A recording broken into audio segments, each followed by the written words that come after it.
مراقبے کی قسمیں۔ ماورائی دنیا کو دیکھنے کا عمل ابتدائی درجوں میں 4 طریقوں پر قائم ہے۔ روح حیوانی 2 نقطوں سے مرکب ہے۔ ایک نقطے کا نام نفس ہے اور دوسرے نقطے کا نام قلب ہے۔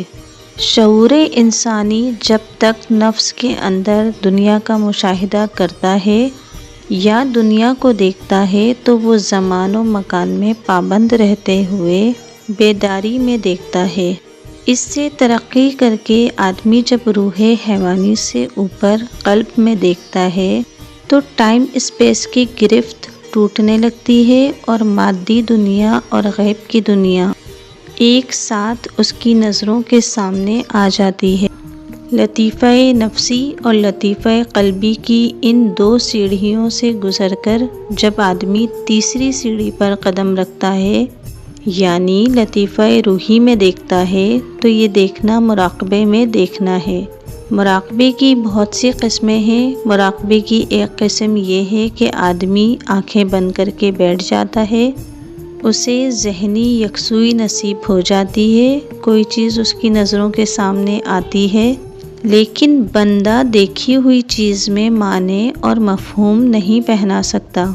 دوسری بات یہ ہوتی ہے کہ جس وقت کوئی چیز نظر آتی ہے اس وقت شعور اور حواس معطل ہو جاتے ہیں اور وہ جب اس کیفیت سے نکلتا ہے تو اس کے ذہن پر یہ تاثر قائم ہوتا ہے کہ اس نے کوئی چیز دیکھی ہے، کیا دیکھی ہے، کس طرح دیکھی ہے، یہ بات اس کے حافظے پر کسی طرح نقش نہیں ہوتی۔ اس کو روحانیت میں بیداری میں خواب دیکھنا کہتے ہیں اور بیداری میں خواب دیکھنے کا اصطلاحی نام غنود ہے۔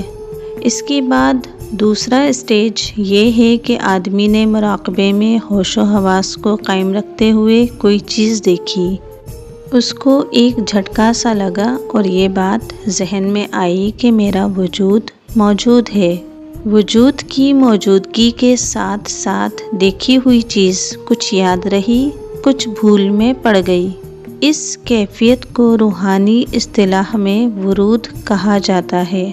بیداری کے حواس میں اس طرح کسی چیز کو دیکھنا کہ وہ یاد بھی رہے اور اس کے معنی اور مفہوم بھی ذہن نشین ہو جائیں، جسمانی وجود کا احساس بھی باقی رہے اور ٹائم اسپیس کی گرفت بھی ٹوٹ جائے، اس کیفیت کا نام مراقبہ ہے۔